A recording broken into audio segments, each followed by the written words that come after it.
What if being too nice is sometimes the very thing that teaches people to disrespect you? We've been told to stay calm, to forgive, to understand, to be the bigger person. And most of the time, that's good advice. But what happens when someone mistakes your kindness for weakness? What happens when your patience becomes permission? And what happens when the person who knows you're always going to forgive them realizes they have nothing to fear from hurting you? There is a side of you that you probably don't like showing. The side that says no. The side that walks away. The side that stops explaining. The side that finally says, that's enough. And sometimes, showing that side isn't about becoming a bad person. It's about reminding people that your kindness has boundaries. Because there are moments in life when being good isn't enough. You also have to be strong enough to protect the good in you. There is a difference between being kind and being easy to take advantage of. Kindness is a strength when it comes from choice. But when kindness comes from fear of conflict, rejection, or being disliked, it can slowly become a weakness. You begin saying yes when you want to say no. You forgive people who haven't changed. You explain yourself to people who have already made up their minds. And eventually, something strange happens. The more you try to keep the peace, the less peace you have. The more you try to be understood, the less people understand your boundaries. And the more you tolerate, the more some people believe they can get away with. This doesn't mean you should become cold, aggressive, or cruel. It means understanding that healthy relationships require boundaries. And sometimes, the most respectful thing you can do for yourself is show people that there is a side of you they should never have to meet, but that you are fully capable of showing when your boundaries are repeatedly crossed. So when should you show your bad side? Let's look at the psychology behind it. The first psychological concept is simple. People learn how to treat you by watching what you tolerate. This doesn't mean people are naturally disrespectful. It means human beings constantly adjust their behavior based on boundaries and consequences. If someone crosses a line and nothing happens, they learn that the line wasn't very real. If they interrupt you every time you speak, and you always stay silent, they may eventually assume your voice doesn't need to be respected. If someone repeatedly cancels on you, insults you, or takes advantage of your generosity, and you continue responding as though nothing happened, your behavior is sending a message. You're teaching them what they can get away with. This is where showing your bad side can actually mean showing your boundaries. You don't have to yell. You don't have to threaten anyone. And you don't have to become cruel. Sometimes, the strongest response is simply changing your behavior. Stop giving unlimited access.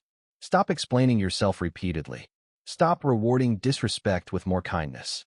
Because people don't only listen to what you say, they watch what happens after they cross the line. And sometimes, the moment you calmly enforce a boundary is the moment people finally understand that your kindness was a choice, not an invitation to take advantage of you. The second psychological concept is the power of silence. Silence can be a sign of maturity. Sometimes, refusing to argue is the strongest response you can give. But there is a difference between choosing silence and being afraid to speak.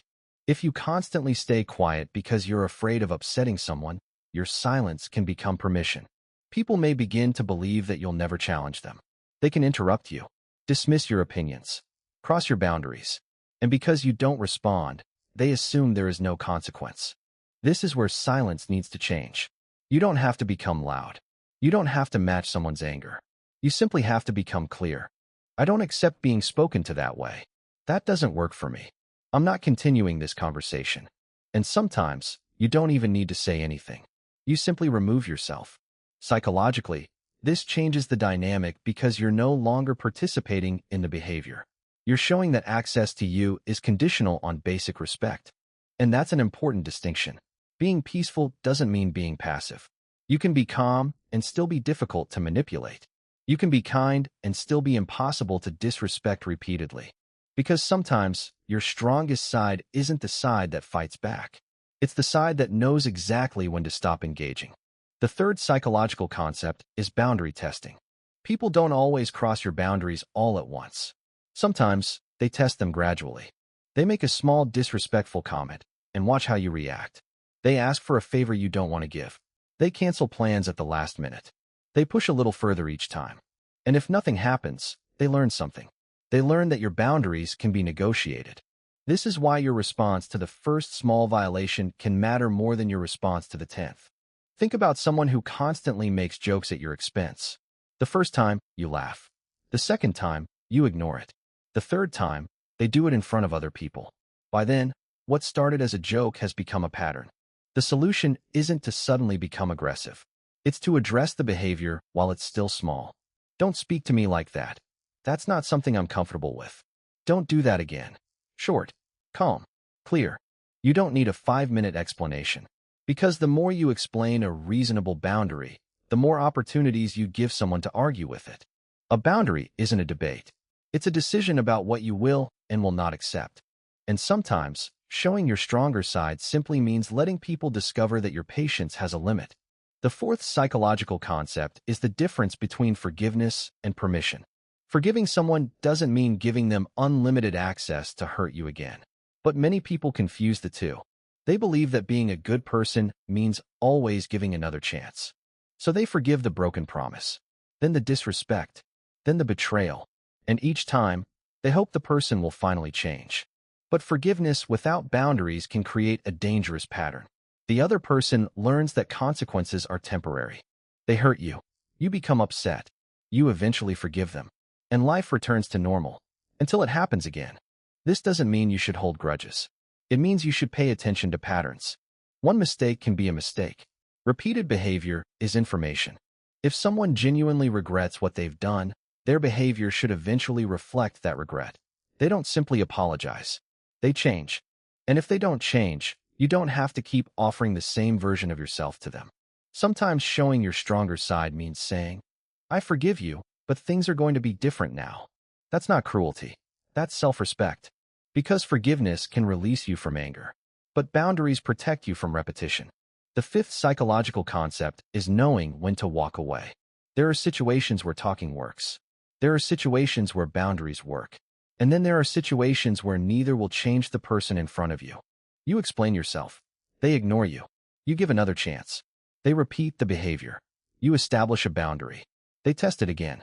At some point, continuing to engage stops being patience and starts becoming self-abandonment. This is where walking away becomes powerful. Not because you're trying to punish someone. Not because you want them to chase you. But because you've finally accepted that you cannot control another person's behavior. You can only control your access to it. Think about a person who repeatedly disrespects you at work, in a friendship, or in a relationship. You don't need to destroy them. You don't need revenge. You don't even need the final word. You simply stop giving the situation unlimited access to your attention. You step back. You become unavailable for the pattern. And sometimes, that's the clearest message you can send. Walking away isn't always weakness. Sometimes it's the moment you finally realize that protecting your peace is more important than winning an argument. Because showing your stronger side doesn't always mean standing your ground. Sometimes it means knowing when your ground is no longer worth standing on. In real life, knowing when to show your stronger side rarely looks dramatic. It can be as simple as a coworker repeatedly taking credit for your work. The first time, you let it go. The second time, you say nothing. But the third time, you calmly make it clear. I'd like to make sure my contribution is properly recognized. No anger. No insult. Just clarity. Or maybe it's a friend who constantly makes disrespectful jokes at your expense. You laugh along because you don't want to create tension. But eventually, you realize that keeping the peace has come at the cost of your dignity. So you say, I don't mind joking around, but don't make me the target every time. And then there are relationships where the pattern is even deeper.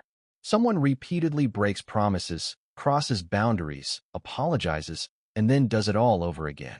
At some point, you stop arguing about the behavior. You stop trying to convince them to understand. You simply change what access they have to you. That's what showing your stronger side really looks like. Not becoming cruel. Not becoming aggressive. Not trying to make people afraid of you. It's becoming clear enough that people understand there are consequences to repeatedly crossing your boundaries. Because the goal isn't to show people how bad you can be. The goal is to show them that your kindness has a limit. Maybe the goal was never to become a person with a bad side. Maybe the goal was to become a person who knows when that side is necessary. Because there is a difference between being kind and being constantly available. A difference between forgiveness and permission. A difference between patience and tolerating disrespect. And a difference between peace and silence caused by fear. You don't have to become cold to become stronger. You don't have to hurt people to earn respect. And you don't have to prove that you can be dangerous. Sometimes, strength is simply being willing to say no. Sometimes, it's walking away without explaining yourself for the 100th time.